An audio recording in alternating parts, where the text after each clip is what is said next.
Hello Hearties, it's Catherine here, and in today's video I want to talk to you about some of the key things that I've learned during my 8 years in business. So I guess I officially started out in October 2010. I'd recently, at that time, qualified as an NLP practitioner and hypnotherapist. And I was ready to set up my fledgling business. So always one to want to do things properly. I'd registered as a sole trader and I had set up my business bank account. I think I needed somewhere to pay in that £60 that I received from one of my very, very early coaching clients. Now, incredibly, that was 8 years ago now. It's gone so quickly, actually. And during that time, I have moved slowly but surely through all of the stages of business that I talk about within my Business from the Heart pathway.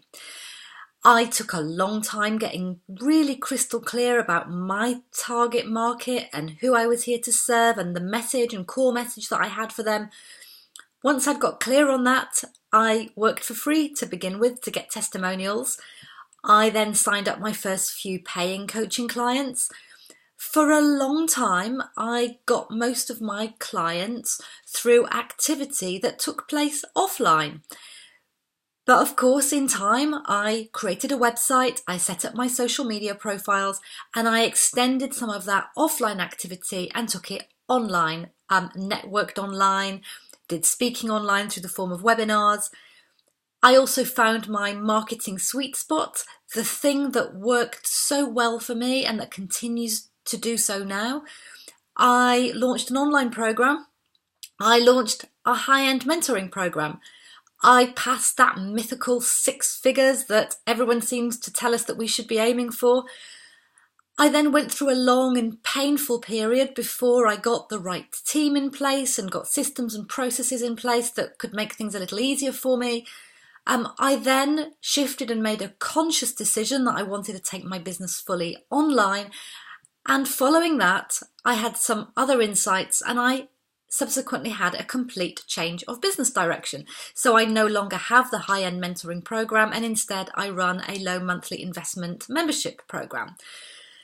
And throughout all of that, there have been so many learnings, not just from my own experience, but also from observing my clients over those years as well. And these are some of the key things that I've learned that I thought might be useful to share with you. So first of all, there is only really one big fatal mistake that you can make in business. I see small business owners worrying so much about taking that next step. What if I put myself out there and nobody wants what I've got to offer? Or what if I make an offer from a webinar and nobody buys? And these are valid worries, but the thing is, no matter what you do, none of it is likely to be a complete disaster. And at the very least, you're going to learn something really valuable that's going to help you to improve things in future and will actually make you more effective. And perhaps the second time you get out there, you'll have more success because of what you've learned. So you can't really lose by taking action. But there is this one mistake, and the one big mistake I see, and I see it heartbreakingly often, and that is just giving up too soon. Success in business usually takes a little bit longer than most people think it will. And so when they're not seeing green shoots within the first few months, they often just throw in the towel too early. But what they can't see is that the green shoots are there. They're under the surface. They're growing. You just can't see them yet. So I really recommend that you get support, you get connection from people who are on that journey with you, and also learn about business. Really get some business education so that you can understand what it really takes to build a business. So you have a good grasp of what's normal and what's realistic to expect, despite some of those very big promises that that I know some people are making to you out there online. It's important that you can get a grasp on what actually could be realistic for you, especially given your own personal circumstances and the amount of time you might have available and the amount of money you might have available to invest. The second thing that I've learned from my 8 years in business is everything everything takes a lot longer than you think it will. And oh yes, it's not just you. You know, if you feel frustrated because you think you should be further ahead than you are, it's not just you. I can pretty much promise you that you will probably always, if you stop and think, feel that you are in some way behind in your business. And just know this is all of us. The same for me. And I clearly remember one business friend of mine, I was having a Skype conversation with her. She is somebody whose business turns over an eye-watering £110,000 every single month. But she was bemoaning the fact that she was frustrated because she wasn't managing to grow that business as fast as she wanted. And I'm exactly the same. I can look back over my business and I can think, 8 years? 8 years? And I'm only here? How is that even possible?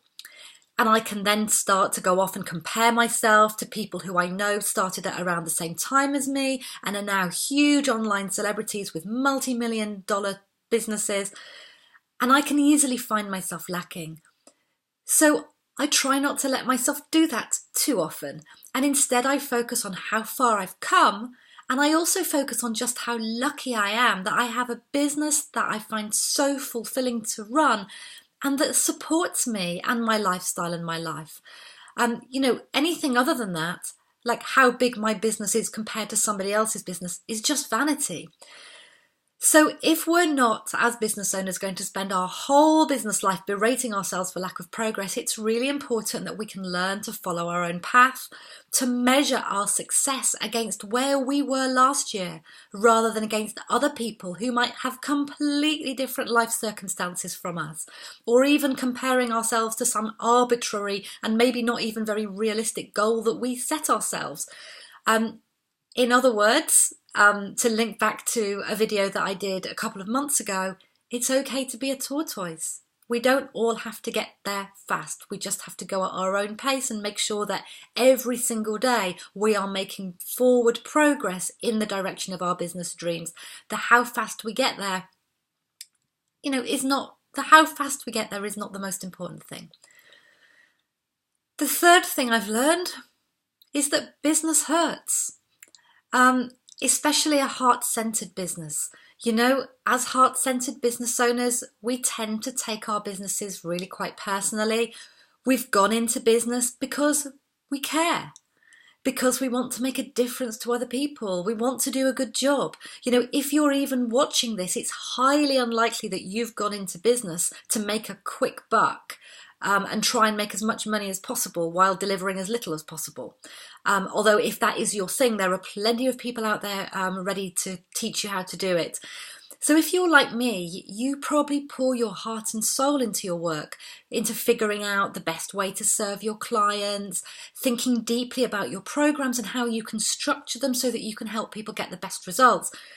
And what this means, this level of caring, and means that we can be easily hurt. You know, there will always be people who don't like what we do, who don't appreciate our work, who don't value our message. We will have friends who we offer advice to, even for free, who don't value the gesture. We will have clients who complain and criticise and don't even offer us any constructive feedback at all to help us rectify things. And it hurts. It does hurt. But at the same time, this is all part and parcel of being in the type of business where you're at service to other people. And the truth is that as time goes on, we do become more resilient. We become more resilient, and that's a good thing. But also, I don't know about you, but I don't want to grow too thick a skin, because if I grew too thick a skin, it would mean that I didn't care as much. And I think that if I stopped caring, a certain flame would go out for me. And that is the same flame that motivates me and gets me up every morning. Number 4, the other thing I've learned, it will never be perfect. Are you listening to me? It will never be perfect. You are a human being. You're just one human being. You have a limited budget, limited time, and limited resources. It's just not realistic to think that you could put things out there that have the same quality, shine and gloss as the big multi-million-dollar businesses. My own business mentor ran a big marketing campaign earlier this year. I don't know what it cost him to run. I must ask him sometime. But I suspect it cost him more just to run that one marketing campaign than my business brings in a whole year. So I watched him with awe, but I also understood that that quality of production just isn't possible for me. And of course, also, let's face it, right? If you're if you have my sort of perfectionist tendencies, you could get Steven Spielberg to come in and help film all of your videos and you'd still find fault with them. So instead, we have to get comfortable with the less than perfect. And the way to do this is by focusing more on the people who you are here to serve, on the people who right now are out there struggling with something that you could help them with, who need to hear your message and who need to know that you can help. And to be able to trust that being able to communicate in a way that your ideal clients can respond to and in a way that helps them to come to trust you is actually way more important in the end than having the perfect glossy landing page or a perfect no hair out of place video. If I knew how to do that, I wouldn't have all my hairs out of place. The other thing I want to talk about, and I know I mention this a lot, but I'm constantly trying to get this message across because it feels like such an important one for me, is that 2 marketing strategies is probably all you will ever need. Now, I know that this one sounds totally counterintuitive because if you don't have all the clients you need for your business to be working for you right now, the temptation is to keep running out there and trying new things and keeping yourself busy and taking lots of action with all of these different approaches designed to help bring you paying clients.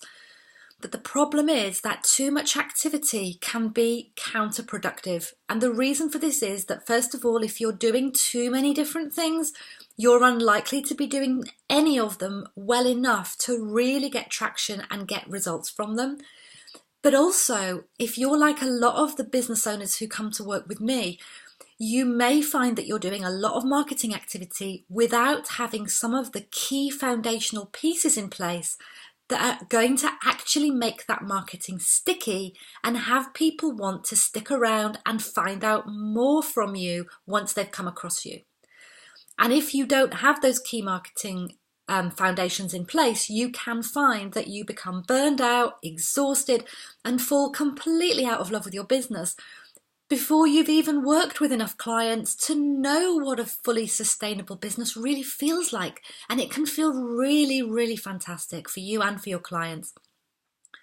So 2 strategies for client attraction is probably all you will ever need for a successful and sustainable business that you can fall in love with and stay in love with, and any more and you risk spreading yourself too thin and burning out in the process. So all you need to do is identify which are the 2 strategies that are going to work best for you, given your unique strengths and what's most in flow for you. And then the final point, which I want to mention because this is another really important one, is I've learned the importance of focusing on just one thing at a time. You know, there will always be a new idea every day and a new shiny object showing up on your Facebook feed or a new great idea that a friend suggests to you. But you are just one person and you simply cannot do it all. And trying to do too much at once and saying yes to every single thing that comes your way is the quickest way to burn out and overwhelm, and is actually likely to hold your business back from its potential. It is so easy, I know, because I've made this mistake many times actually. It's so easy to have too many things and too many projects on the go all at once. And at the end of the month, you can turn around and just wonder why you don't seem to have moved forward with any of them. I've learned that the best way to get real momentum and success in my business is to get really, really clear on my key focus at any one time, and then say no to all of the things that I don't think are going to help move me towards that outcome. And in fact, in the vision and planning workshop that I take all of my new clients through, in particular within the membership at the moment, I encourage the members to set just one key focus for every month of the year. Because believe me, it is far, far more satisfying to have just one key focus and actually achieve it and see your business move forward, rather than have 5 or 6 things on that list but not bring any of them to fruition. So I hope you found this useful today, some of these lessons from my 8 years in business. Do let me know in the comments below. Hopefully I've shortcutted some of your own learning. You can learn from my insights instead. And of course, I've mentioned the Business from the Heart membership today. If you would love to get more support from me in growing your heart-centered business, in getting clear what the right marketing strategies are for you, in getting clarity around the right business model for you, and if you'd love to be part of a really supportive community of heart-centered business owners on the same journey, then the Business from the Heart community membership is going to be opening for enrollment next week, from the 7th to the 15th of November. It will be the last time it's open, probably for the next 6 months. I opened it last in May. So if you're interested in coming and finding out more about that, just keep an eye on your emails from next week. And who knows, I might be supporting you on this journey of business through the membership. If not, I look forward to seeing you on the next video. Wishing you lots of love. Bye-bye.